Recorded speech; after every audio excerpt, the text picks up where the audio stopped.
Yun, so welcome back guys sa Nerbits Gaming. So ngayong araw guys, meron tayong i-review na isang gaming phone.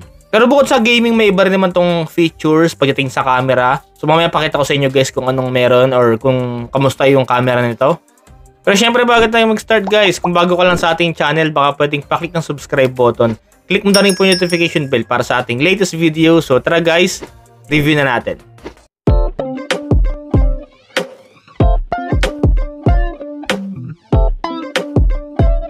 So bago tayo magpunta guys sa kanyang gaming features, punta muna tayo guys sa kanyang quick specs.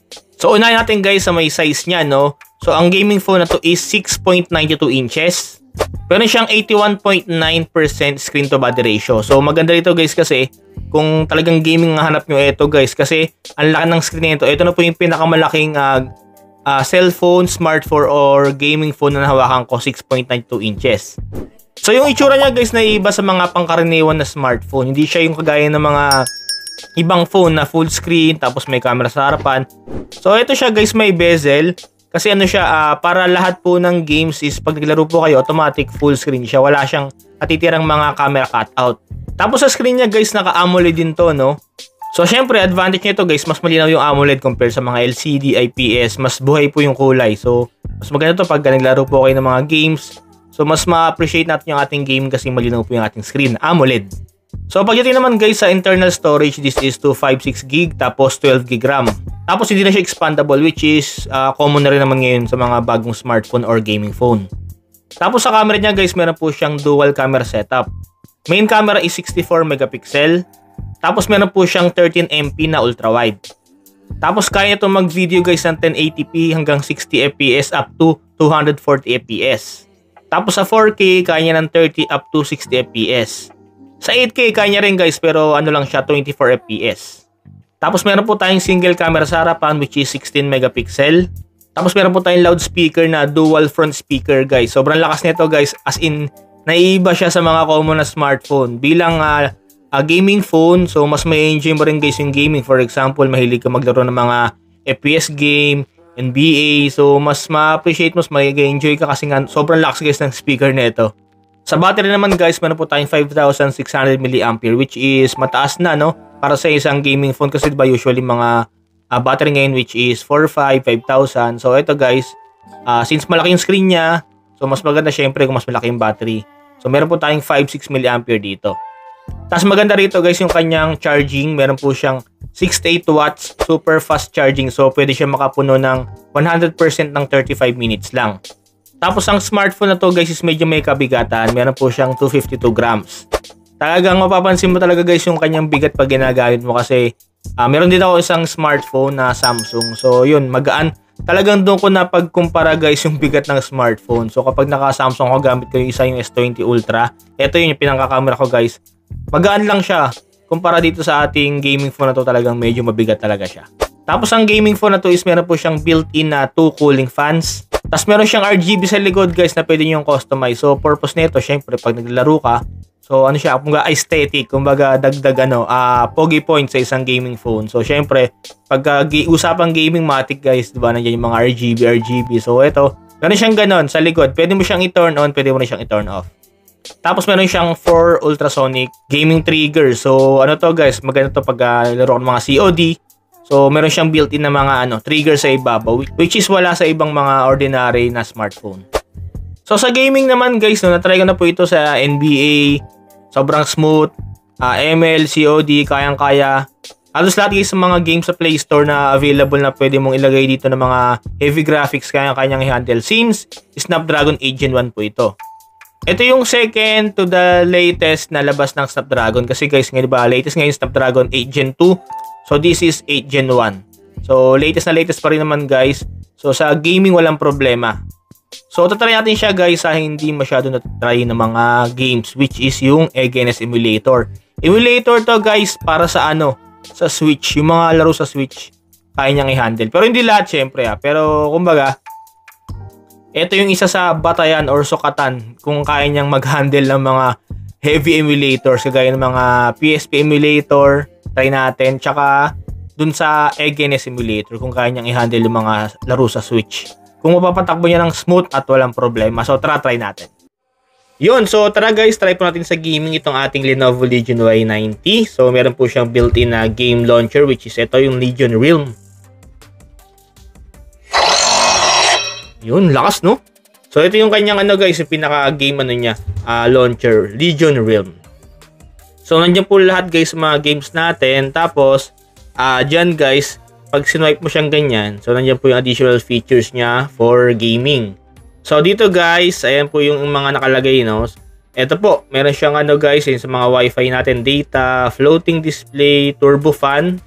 So turbo fan guys, matik siya no kapag naka-reach siya ng ano certain na init, bubukas po siya. Y triggers, shadow recorder. Tapos meron tayong barrage, RAM cleaner, force touch, stream mode. Ito stream mode maganda guys, mapakita ko sa inyo. Vibration, RGB setting, yan, virtual gamepad, ito maganda rin itong virtual gamepad na to.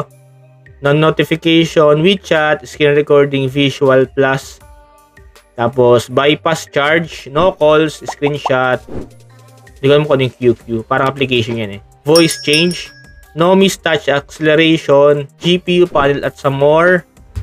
Yan, ayun po iba niyang ano guys, pwede nyo kalikutin. Dami niyang features, grabe sa gaming. Tapos sa ilalim guys, ayan, pwede kayo mag-add ng game. Ito po yung sa performance, ayan. Hindi mo siya makikita. Tapos settings, ayan. Pwede mo rin kalikutin yan. So etong isa, ayan, kailangan nyo mag-login sa Lenovo eh. Pero ayan. So try mo natin guys yung ano, against emulator sinasabi ko kanina.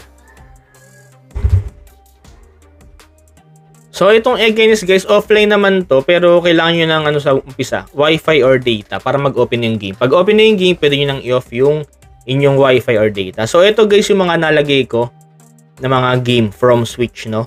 Cuphead, Demon Slayer, NFS, Hot Pursuit, Zombie Army 4 at Naruto Road to Boruto 4. So try mo natin guys itong Cuphead. Ayan, pwede rin po kayong gumamit guys ng ano, gamepad. So ito muna tayo, touch control.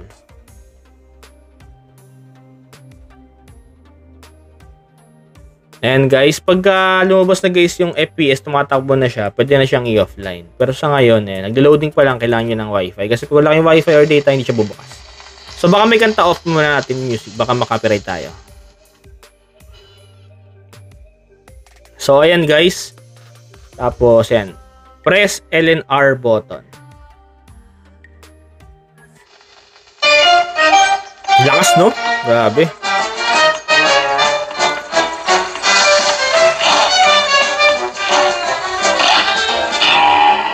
Para kami ano talaga eh, para kami dalang speaker na maliit. Ganun siya kalakas guys. Tas yung tunog niya bombo. Ayan guys, meron tayong 60 FPS.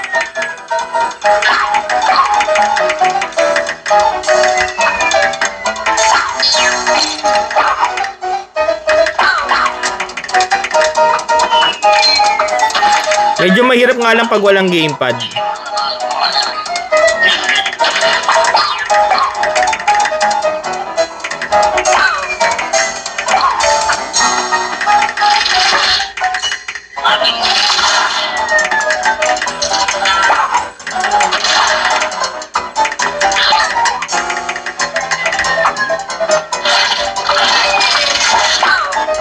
Daming kalaban dito, grabe. Isa to sa ano guys, sa mga nakaka-stress na laro. Isa to. So kung hindi nyo pa ito nalaro, laruin nyo to guys. Sobrang solid na ito. Ang kulit ng graphics tsaka yung gameplay niya, mahirap talaga siya. So okay guys, Cuphead 60 FPS po. Sana yun guys wala akong binago sa settings niya, no? So built-in settings lang yun.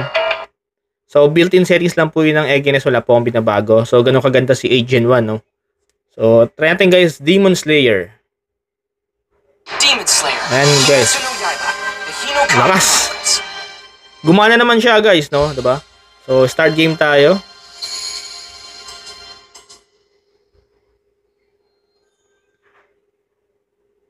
So check natin guys in game kung goods pa rin yung ating performance dito sa Snapdragon 8 Gen 1 using Egenes emulator.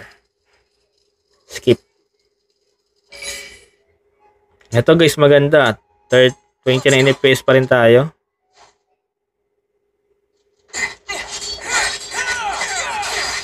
Merong konting hiccups, pitik-pitik, pero kapag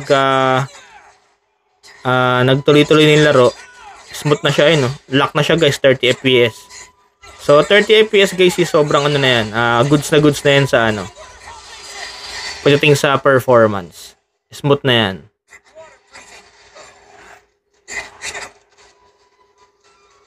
Ang hirap pag walang ano. Ang hirap pag walang controller.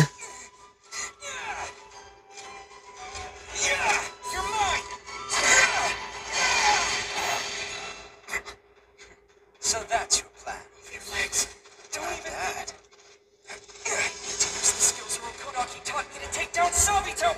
Come on, Tanjiro. You can do this. Total concentration. So you can fight.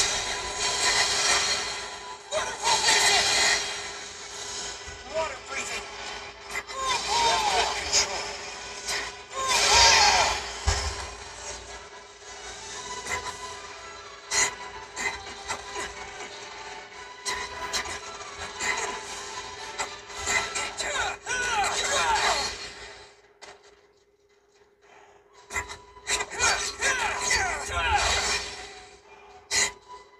Total concentration.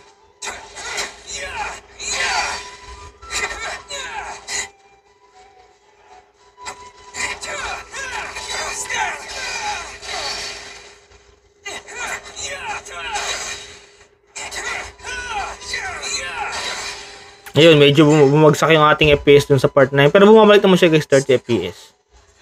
So, ayan guys, sobrang smooth. Kayang-kaya naman, Demon Slayer using Snapdragon 8 Gen 1. Okay, so try pa tayo guys ng ito pa, NFS Hot Pursuit. It's okay. I can still.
Yun, so ano guys, NFS Hot Pursuit, 30 FPS din, smooth na smooth. Meron konting glitch sa umpisa pero wala naman siya in-game.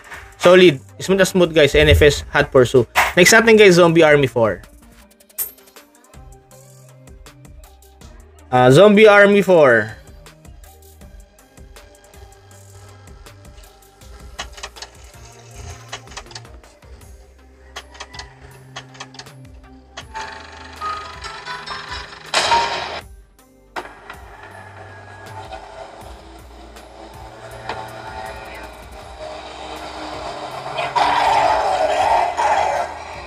Ito guys, kayang-kaya rin, 30 FPS din.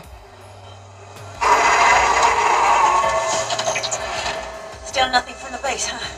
Yan guys. Radios must still be down. Bruno must be going mad. Better hurry back then.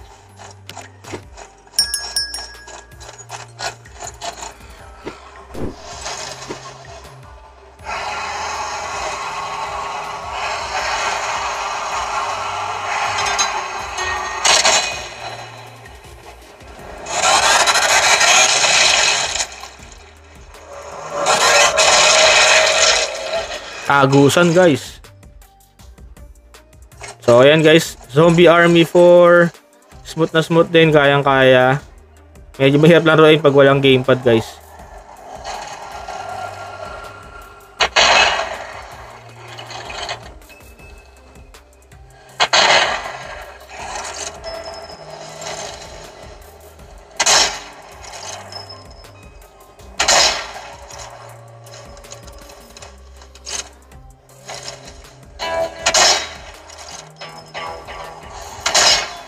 Parang ano to guys parang Sniper Elite yung gameplay niya.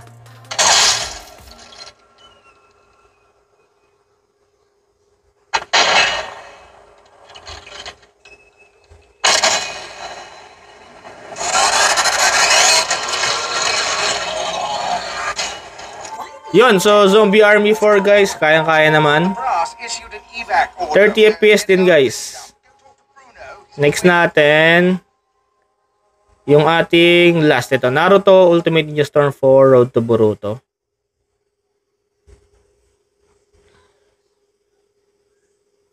May konting ads lang talaga minsan guys sa EGNS. Dati wala to nung sumikat na sila meron na.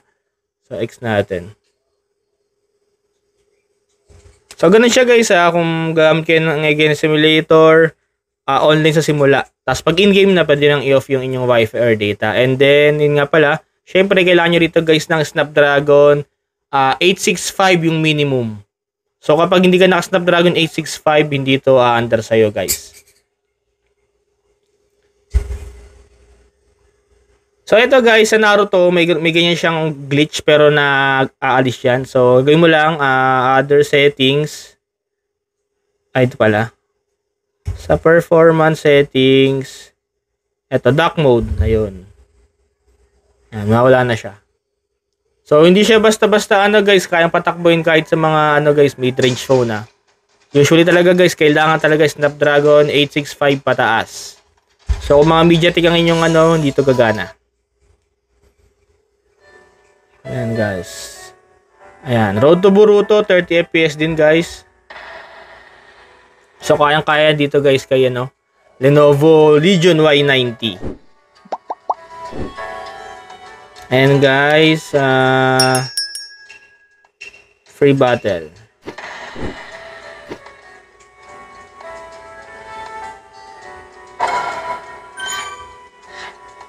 Pero kung nag-iisip kayo guys kunyari, may idea na kayo about EGNS Simulator, tapos balak nyo rin mag-avail ng Switch.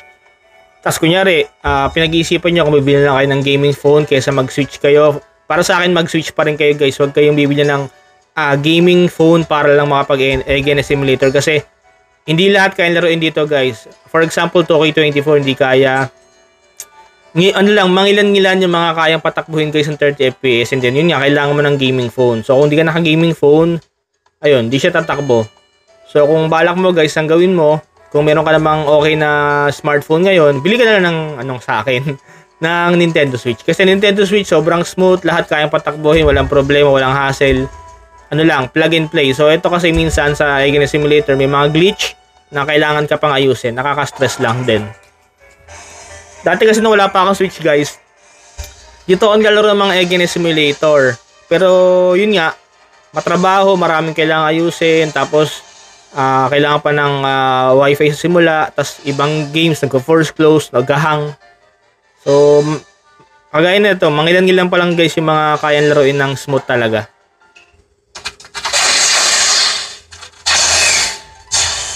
Ayan, medyo may konting pitik.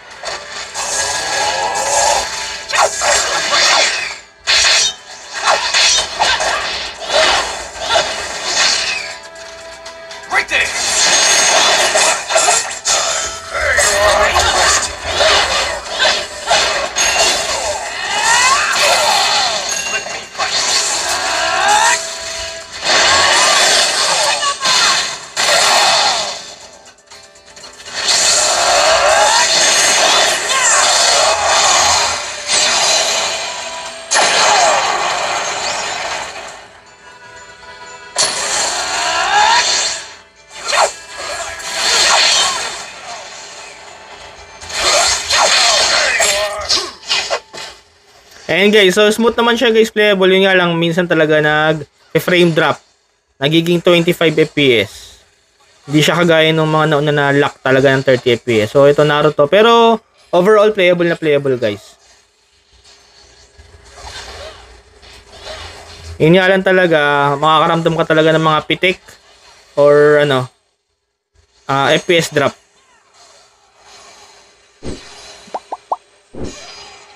Yun, so ayun guys, Naruto Ultimate Ninja Storm 4, kayang-kaya naman dito sa ating Lenovo Legion Y90.